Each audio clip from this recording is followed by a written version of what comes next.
Constructing your life is about much more than just building a bank account. Each week, join real estate entrepreneur and mindset coach Austin Linney as he interviews guests who are constructing their dream lives and impacting the world around them on a daily basis. If you're an entrepreneur or wanting to start a business, or you just want to hear motivating stories of how others have overcome the odds, you are in the right place. And now for your host, Austin Linney. Guys, welcome back to Construct Your Life. So here's the deal. We're not using our real names. We're using our nicknames, but this is Chase Tolleson. I'll just tell you real quick. Don't worry. Go back and listen to his episode. We're going to do an Austin update, which is scary for anybody. So let's see if I can actually remember what all we have going on. But I'm Captain Inferno, and that's Mystical Giant. Yes. Yes, we are. Yes, we are. So brother, you have the reins, brother. It's not my podcast today. Oh man, coming on right when you were just taking reflection on your growth over the last 2 years with this podcast. Wow. Yeah, it's been an interesting morning because, you know, what's the rule? Like, life's like a hockey stick with skills and business and everything. And I brought on a creative director in February 1st. We've known each other forever, but kind of handed the reins over from the guy that was doing it, who wanted to go build his own businesses, to him. And he said a comment yesterday in a text to me. He said, we have 2 people living on the podcast now, not just one. And like, I have a team, right? And so since he's came on, and he will not take any credit for this. And to be honest with you, he doesn't get all the credit. I get some credit. It's okay. For sure. But since he's come on, Instagram is up 400% in accounts and reactions. And then the podcast is done in the last 10 weeks. The podcast has done almost more than it did the first 8 months of the year, like the first time. Yeah. I mean, you had 1,000 downloads in a day the other day, right? Which is insane. I mean, it's like, and I look back to see if it was fake, but it wasn't. Well, and to talk about hockey stick, the overnight successes, right? The overnight is just that hockey stick that people see. They don't see how my fiance worded it the other day. So important. She said, you were ignoring your greatness. And so the dam of success was held up until you cleared your karmic cycle and made peace with yourself. And now you're reaping the rewards. Well, and let's talk about that. How often as a coach do you see that with clients? Like, I mean, they're scared of the other side of it. Well, I think what's super interesting, right? Because I interviewed a very successful guy yesterday, and he lost a bunch of money and made a bunch of money. And if I could get one lesson to anybody, don't look at me as great. Don't look at the guy whose book you're reading great. Don't look at the guy that hosts the podcast great. You're great. And when you realize how amazing you are and you tap into what you're doing, then the world turns around and rewards you. But you also have to get out of your own way. Yes. Get out of your own way and be your own way. Yeah. And so the hockey stick, if I'm following correctly, has been essentially in the early part of its curve. I heard the greatest thing when I started the podcast. Just so everybody's clear, you're getting the full story. I knew that mentally I was not strong enough as I was trying to get sober. I just got divorced. I was losing weight. So I made a promise to myself that I would not look at the downloads for a year. So I said, record, don't. And the only time I actually looked, the first time, I did it on accident. I was trying to fix something. I knew I wasn't strong enough. And so I've only looked for the last year, right? But I told myself, if this helps one person, then I've done my job. But when I started, this is what my producer told me. And I thanked him in a long video the other day because he's not with us anymore, but he's the reason it got started in the first place because I had him. He said, I will never tell you the downloads, but I'll tell you one thing. Every day, it's going up and to the right. And that's all you need to know. Boom. That's progress right there. And now, I mean, tell us about, especially this year, like the last 3 months, we're capping off Q1 like a few days ago when we're recording this. Mm-hmm. And that hockey stick has been gaining momentum. I was telling the guys on on lifted certification 2 that I can pinpoint the moment. My one-on-one with Mark England. And although I had dealt with my father's issues and I had dealt with my addiction, I never accepted it, like fully and completely. And so like realizing that it wasn't my fault and kind of letting go of that trauma and working hard. And you know what's interesting, and a lot of people that are really close to me, they tell me like, they're like, I don't think people understand how hard you work. I was like, they think they know, but like they don't see like how hard you're grinding. And like when you get out of addiction and you break out of your own prisons, you know, a lot of people didn't get out. And so I'm just so fucking grateful. And so like it's not the cliche like it's not work to me, like it's work to me because I love my work. He's telling the truth too. Like I know it. I see the passion like come through in text messages from you and audio messages and videos when you send silly dancing videos, which has been a couple of weeks. Let's get another one. I know. I got my new song and I'm trying to figure out what dance I want to do to it. That's why I haven't seen it yet. Yes. I love it. Just put it on, let it flow. Yeah. And if I may reflect on that, when I first met you, you were like, you're like, yeah, when I introduce myself to people, I'll say, Austin Linney, alcoholic, addict. How's, you'd say, and I haven't heard you say that. Wow. Wow, dude. Mine melted. Holy shit. I need a moment. I didn't think about that. Yeah. Oh, man. Wow. So I reshaped my identity. You reshaped that was still a piece of your identity. And it's exactly what you were just saying. You were still carrying that. And then oh my God. I never even thought about that. It. Holy shit. It's like the same thing with the business. We're not, and it's the same thing I told a client yesterday. I said, if you're defined by what you think you are, then you're not allowed to be anything else. Like if you're just a PA, he's a PA, right? And you're not a real estate investor, but you're a PA. Well, does that matter? No. You're a motherfucking good person. And you're a seeker of opportunities to create wealth for yourself and freedom for others. He's like, well, fuck, I can do anything then. That's such a good, I've seen people talk about this and they draw the correlation between America and some places in Europe or other countries. When people ask, what do you do in America? It's like, well, I'm a product manager, or I'm a consultant. In some other places, it's, well, I like to go for hikes and, spend time with my family and this and that. That for some reason we've put our career as our identity, and we're circling around this identity piece. Surprise. I'm not gonna lie to you. I might have to stop the podcast because you've already melted my brain with this whole. I can't get past it. I can't get past it. I didn't see it. I didn't even notice. I can't even like. I've been waiting for the right time to bring that up because I noticed it. Y'all, if y'all know Austin and how hard it is to get to blow a breaker and have him be trying to flip it back on, it's happened. And this is like, man, that's like 1,000-watt light bulb moment. Yeah, dude. What's going through your head, brother? Peace. Ooh, talk about mindset changes, huh?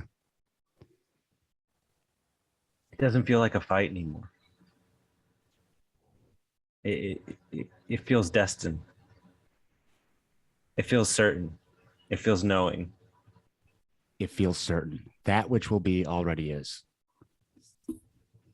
That, I don't know where that came to me from. It was a meditation last week, and it's certain. Once you align that, and what I'm seeing with you and on the Austin Linney update show, if I may, sir, what I've seen is you dropped that old piece of your identity. You became fully aligned in what you're doing to move forward and what you're doing to help others move forward. And because of that, That's where the hockey stick was fueled.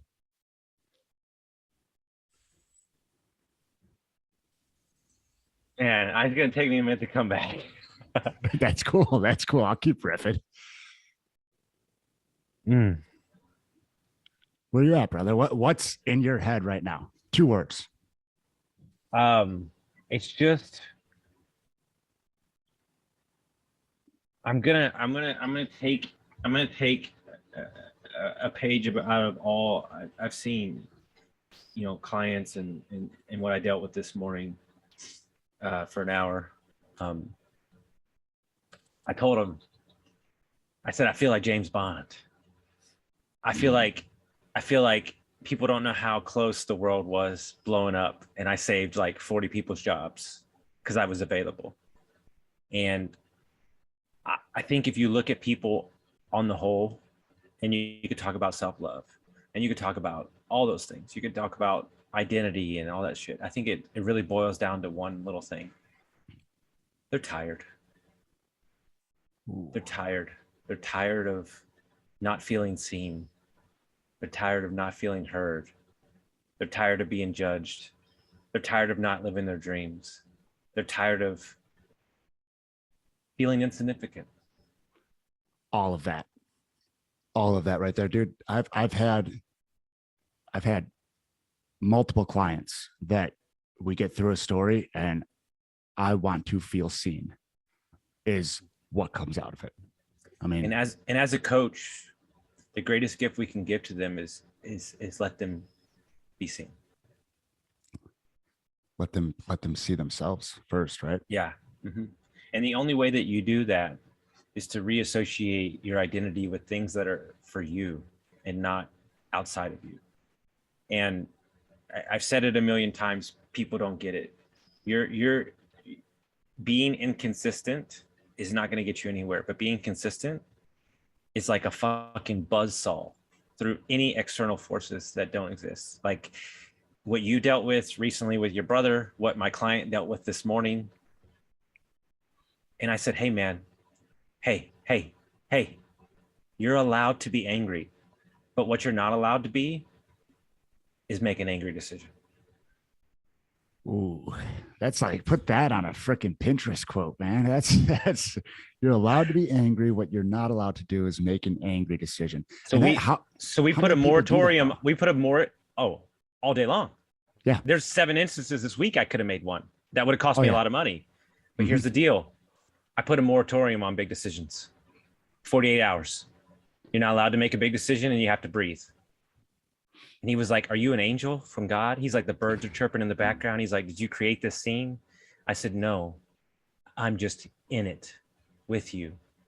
And it's not about you and I, it's about every employee that has nothing to do with the situation. And you're taking something that happened in your personal life and you're associating it with everything being wrong in your professional life.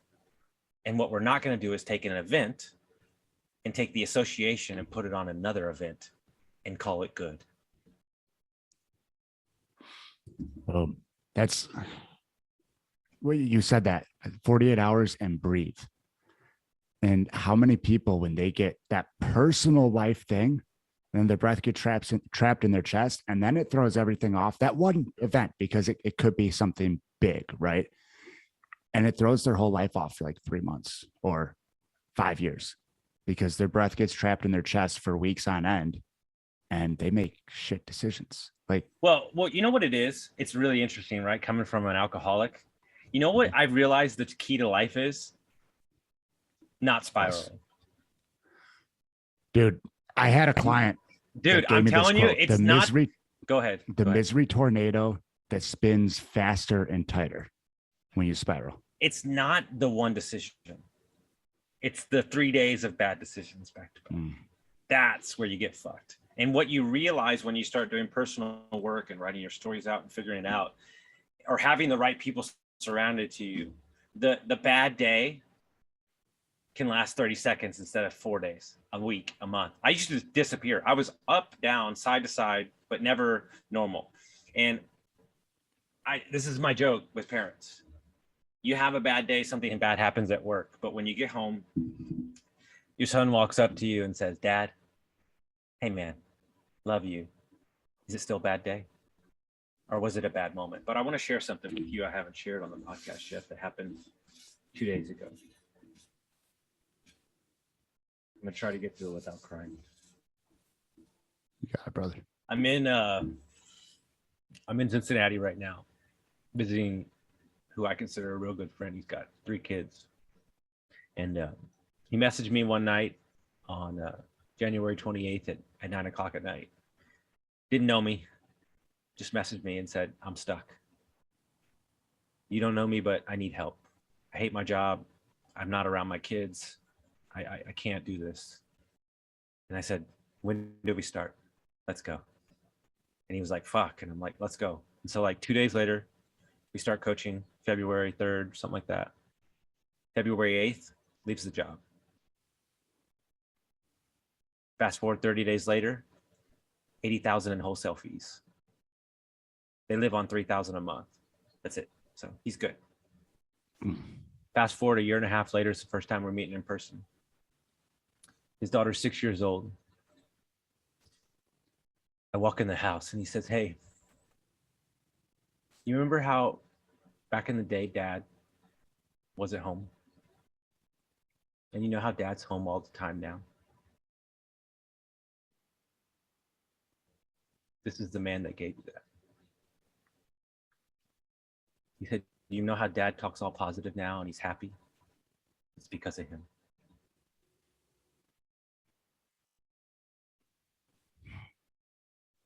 How does that make you feel, brother?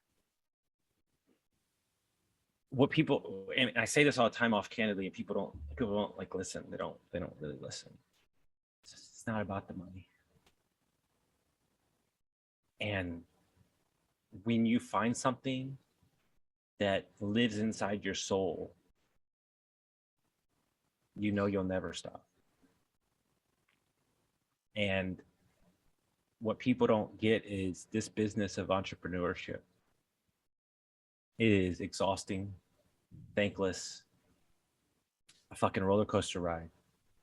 But in my downtime, when I have my moments, those are the moments that I hold on to. You know what I do? It's really interesting. People, I haven't shared this before either. When I'm traveling and you get to that moment where it's like a beautiful spot or a beautiful sunrise, or like you're hiking the mountain and you see the view for the first time, I hold on to it for a minute and I let it register.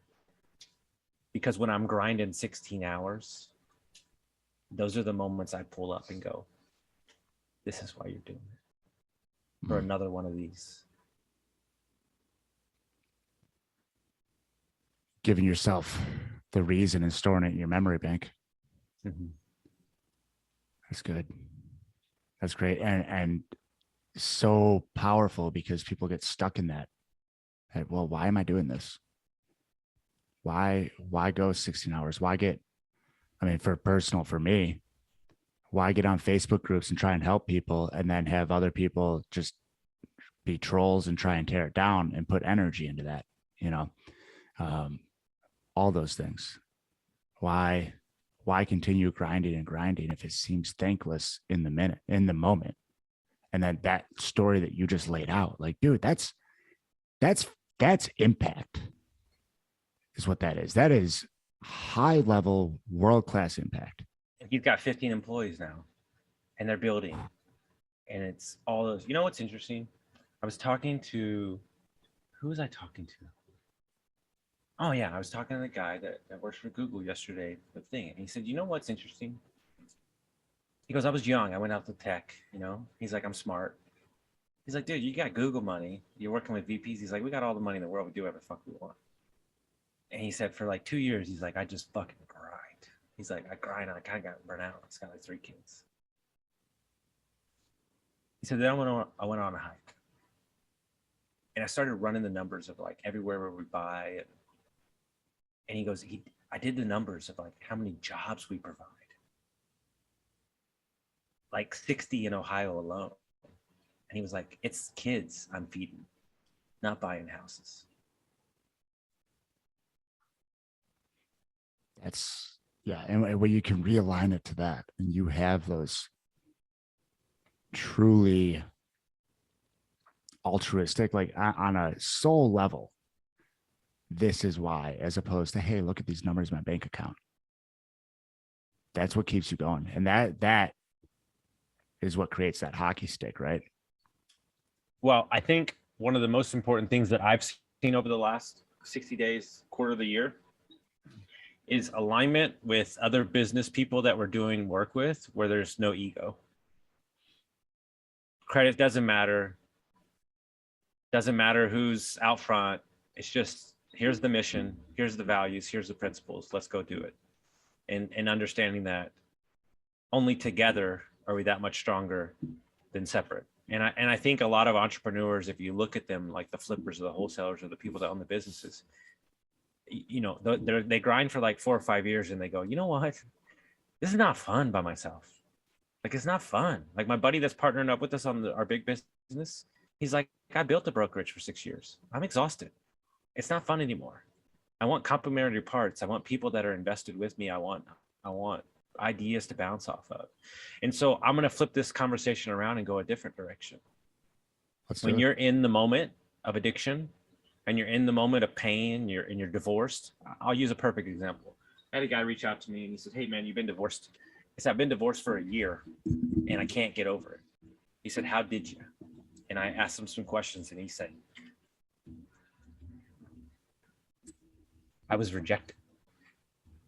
And I said, yeah, I get that. But you were rejected by one person, not the world. And he was like, fuck. Yeah. Rejected by one. And I mean, there's a rabbit hole there around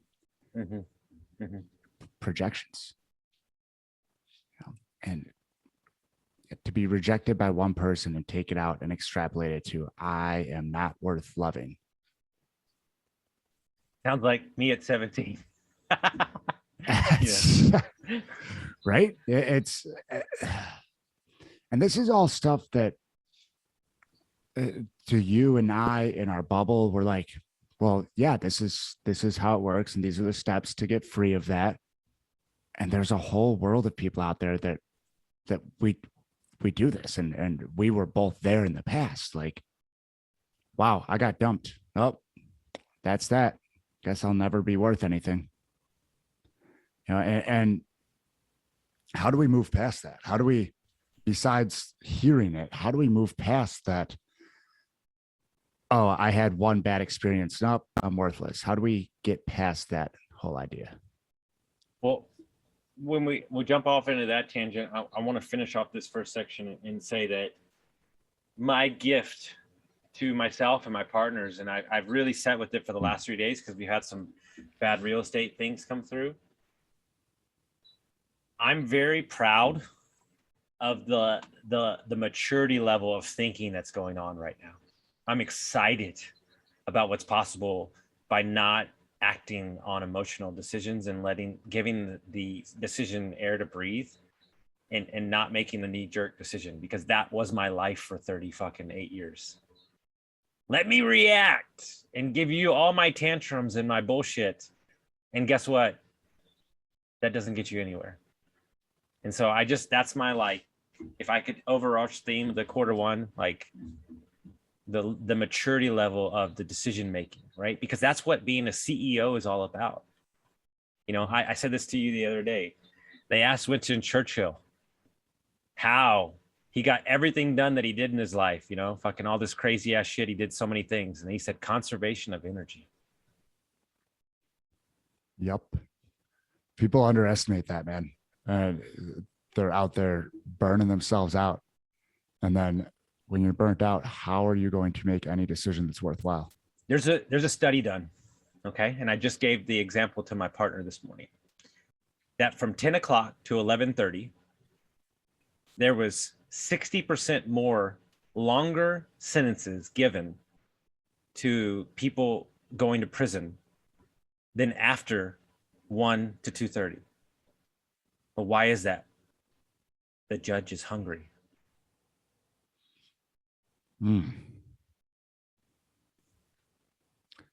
Man, if I ever get in trouble, I'm gonna bring some food to court. These are the things that people don't study. Okay, but you asked, how does one begin making better decisions? One is you allow yourself to. That's number one, meaning that you think you can even start. The second thing is, I have a client. I'll use him as an example. We've coached for like a month. He is a very talented young kid. I mean, sales fucking magician. Couple questions. Hey man, what time you getting up? 7:45. What time you going to work? 8:10. Okay. Bad mark number one. Okay. When's the last time you read a book? About 2 years ago. Oh, okay. How many times you go to the gym? Like 2-3 times a week. Yeah, we're not doing that. So you're going to get up at 7, and then we're going to make it to 6:30, and then you're going to read 10 pages a day, and you're going to oh yeah, and I have a list of 9 things I needed to do for the last month and a half for my wedding and my new house I'm buying, and I haven't done those things either. Okay, get out a piece of paper, write down the list, and you have to text me every day when you do those things. And if you don't do them by Friday, I'm gonna fly to where you are and I'm gonna punch you in the throat. Okay, sounds good. He'll do it. So he starts doing this, right? And he gets like 3 days in, and he knocked out a couple things. He's like, man, I feel great. And he has a great morning, and then he has a terrible afternoon. Like he didn't text me, but he had a terrible afternoon. Everything went to shit. And he texted me the next day, and he said, man, I can't do it. I said, do you think that for 1 second that your old self is going to give up without a fight? I said, it's testing you. And he goes, okay. I said, so here's a new day. And so he goes to read. Boom. 115K sell to a client. He goes, dude, if I wouldn't have read, I wouldn't have stopped for 2 seconds. I wouldn't have had the moment to reflect. And it was like I had a new default, which was to read. Fast forward 3 weeks later, he's like, I can do anything I ever wanted to. I can do it. And doubled his sales goal for the year. How much things did we change? Got him waking up and reading, essentially.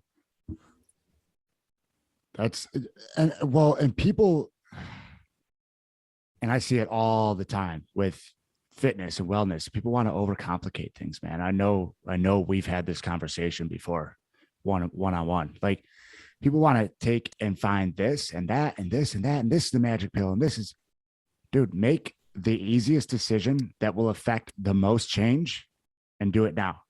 And then once that's implemented, do the next one.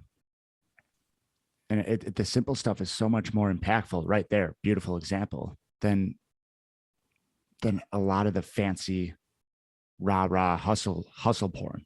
And I think people get it twisted. And this is my only concern about people listening to me.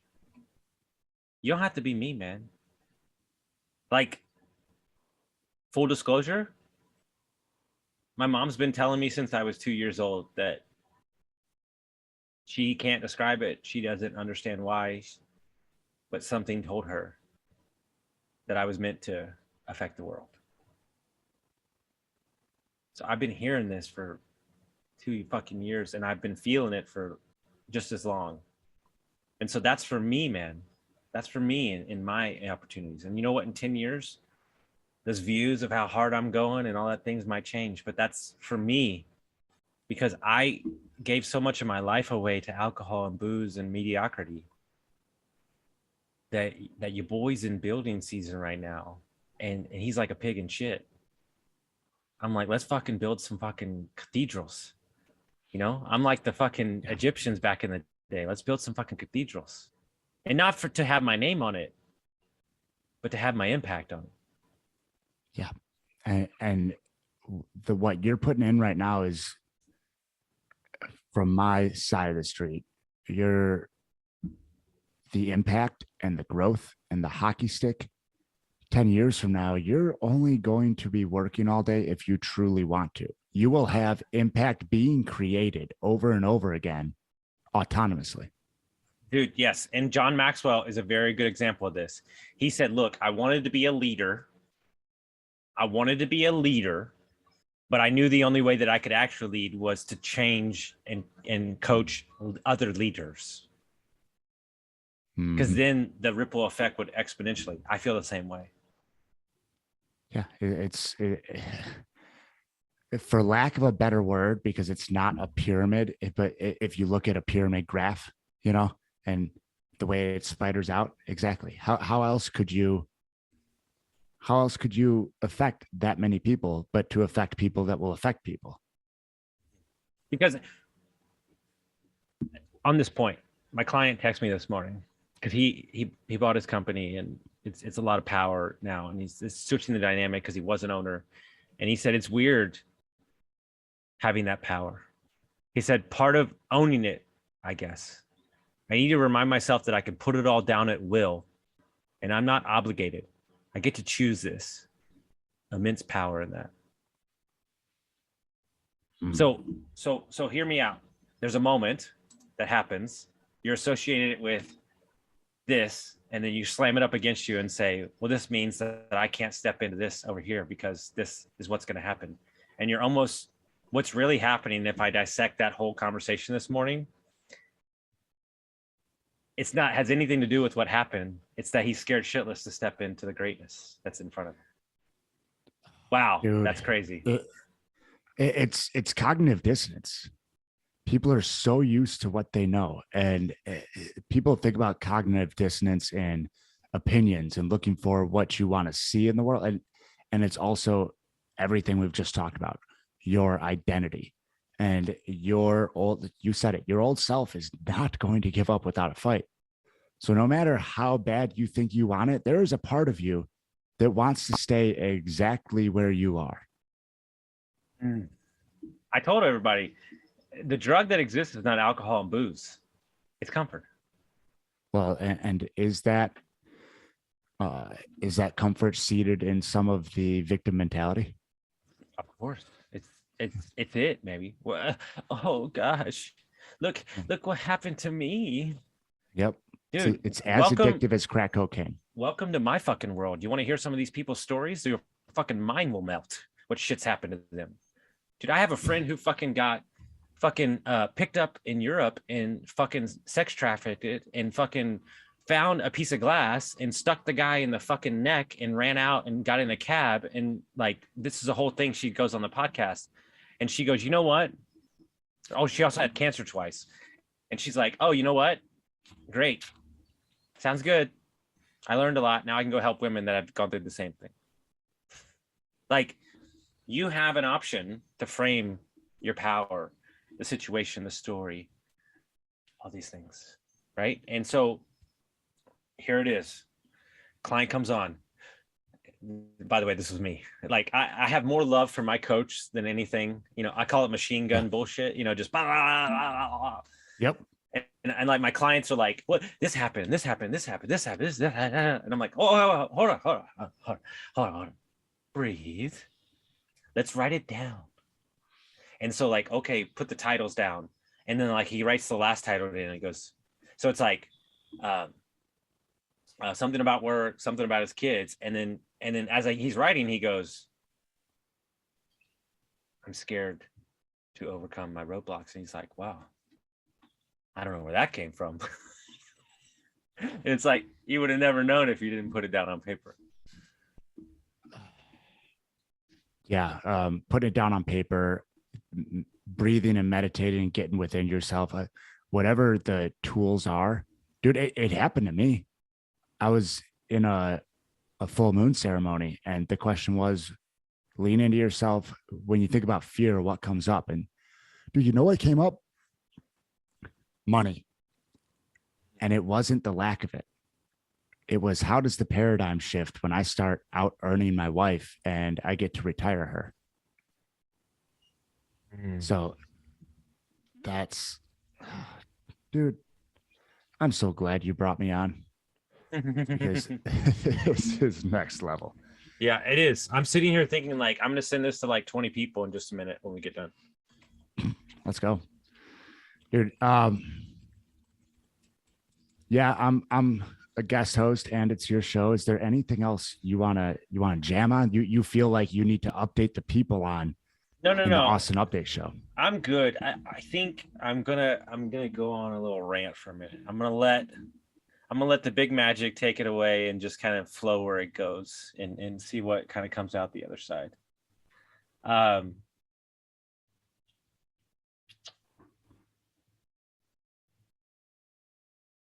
It's my letter to everybody that's listening, and a little bit to myself too. The greatness that you seek, the life that you want to lead, is not rooted in what you need to achieve or not what you need to make happen. It's who you are in your core that's there, and you can access it whether or not you choose to or not. I don't need you to, but what I need you to do is be the shepherd for your family. And I had a long talk with a client yesterday who's not doing what I asked him to for a long time now, and he knows it. And he talks a big game. And I said, yeah, it's bullshit. I said, does your audio match your video? You're sitting here telling me that you're the stunner for your family. You're the guy that's going to change it for your parents and your dad and all this shit. But are you actually being the shepherd of goodwill and values and morals? And no, you're making excuses because you made a little fucking money and you're feeling yourself a little bit, and you're going to get fucking whacked in the fucking face because it doesn't matter how much money you make. It doesn't matter what you do. It doesn't matter any of those things. What it matters is this. How do people feel when you leave the room? That's the question. And I know that when I leave a room, everybody feels better. And so if that's not you, then that's all I care about. To be honest with you, success right there, if I could define, you know what, moving forward, I'm going to redefine anybody's time somebody asks me on a podcast what success is. When you leave a room, do people feel better? That's my new answer. Love it. That's good. I like that a lot. Well, think about that. It removes attachment to an outcome. It allows you to be yourself. And then it opens the door for opportunities. It's kind of a fucking silver bullet. And to achieve that, like true character comes from alignment with your own self. And if you achieve that, you will most likely leave people feeling good when you walk out of a room. And yeah, that's what I hear there, being the mystical giant and all, is that true success comes from alignment within yourself. Correct. I'd like to revisit how you destroyed me 10 minutes into this podcast, and I still haven't got it out of my brain. I could see it. I could see it still. And now we got to talk about NFTs next, but that's a whole other can of worms. We'll get. I can get on that topic easy, but guys, y'all know me as somebody who's driven. You know me as somebody who goes after it. You know me as somebody who starts businesses, coaches people, and all that stuff. But if you really look back at the first 10 minutes of the podcast, you know, Chase did something that I do with a lot of people, that why I have so much pride and love for him, is he knew that you knew the answer to that, what you said to me, and you've probably been sitting on it for a couple weeks. And what you did is you waited in the moment for the greatest impact, and you didn't get over exuberant to share something with me because you needed it to actually land when I was ready. When I didn't see it coming, I got haymakered. And and that right there is the definition of a good coach, because it's the same in the moment of the story about my friend and his daughter. I didn't think anything of it in the moment. I did, I felt a little bit, but not until I shared the story yesterday with somebody else. Right? What's the rule? You retain 20% of what you hear. You retain 40% of what you watch. You retain 68% of what you read, and you retain 89% of what you teach. Right there. Boom. Yes. Awesome awareness, and thank you for the praise. So. I mean, it's like literally like Mike Tyson just fucking wait, because I'm gonna be sitting on that for like weeks. So because if you pull it apart, it literally has left my vocabulary. And for anybody out there that's struggling with addiction or in recovery, it's like, I've said it a million times, so I should have been the poster child for it. Are you recovering or are you recovered? I'm a recovered victimhood advocate. I gave up my badge. I gave up my seat in the victimhood table. And the moment that I did that, life started happening.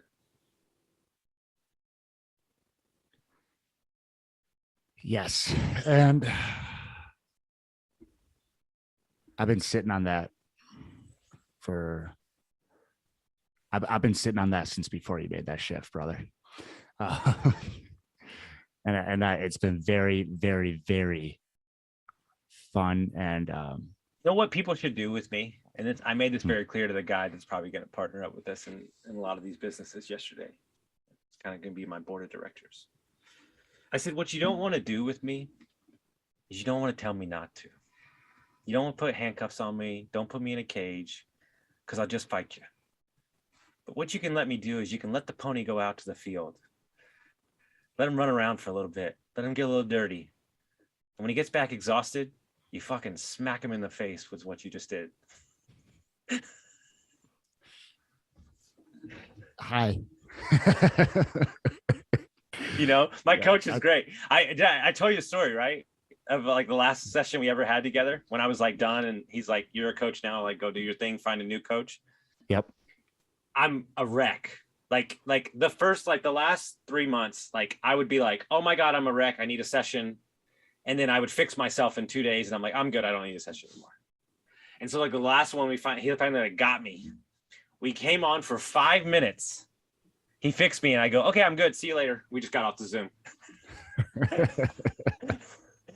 He goes, I don't need to fix you anymore. You're fixing yourself. I have to graduate you to a different mindset, some different people that can walk you through the next growth. And so, you know, you asked to update. I'll kind of give a couple things. Can't share all the business stuff because I can't, because we're still in the planning phases. So you'll just have to wait on that. Sorry, guys. But great stuff. Bigger shit than I've ever imagined for. But what I'm doing instead, I'm not so much focused on the business stuff as I am focused on who I'm going to be surrounded with. And what I mean by that is I'm in talks right now to bring on people as board of directors in my life to keep the guardrails on, keep me focused, but also give me guidance. And I think that alone, I have a conversation today. I had one yesterday. And literally saying, do you want a piece of Austin Linney? Like, I know it sounds like I'm a product or something, but do you want a piece of me?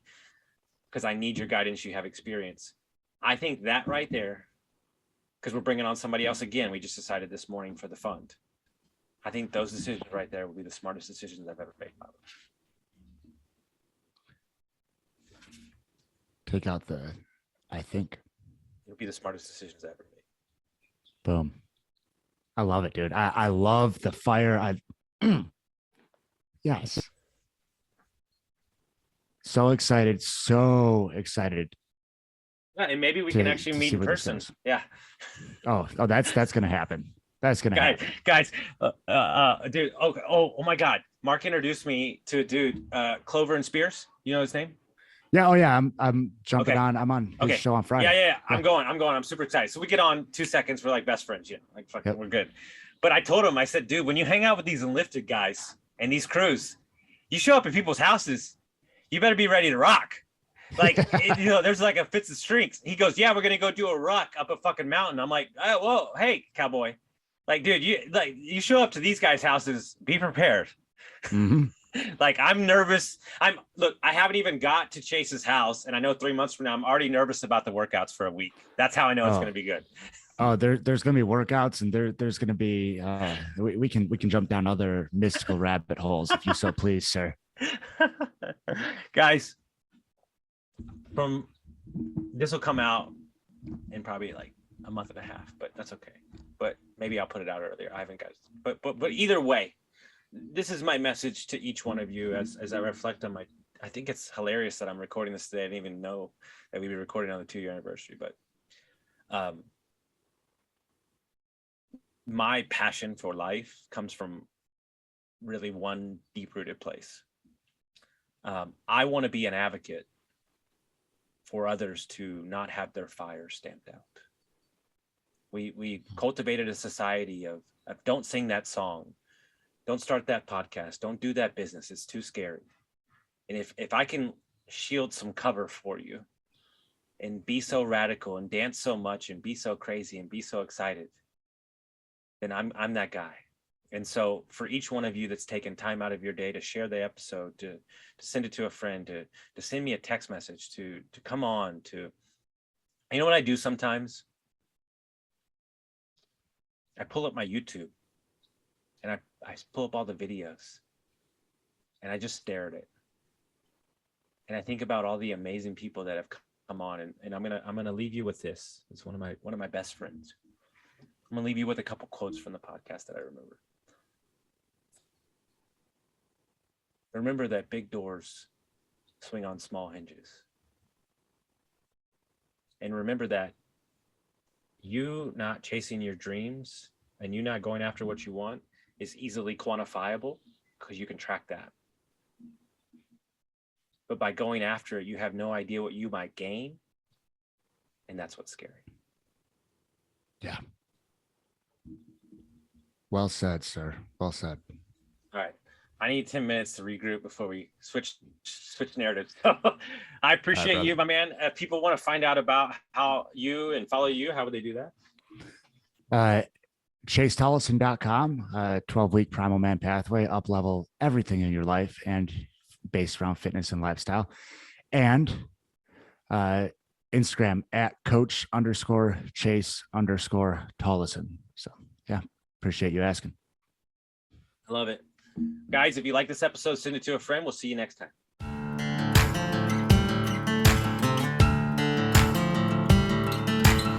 Thank you for listening to Construct Your Life with Austin Linney. If you enjoyed this episode, be sure to rate, review, subscribe, and pay it forward by sharing with a friend.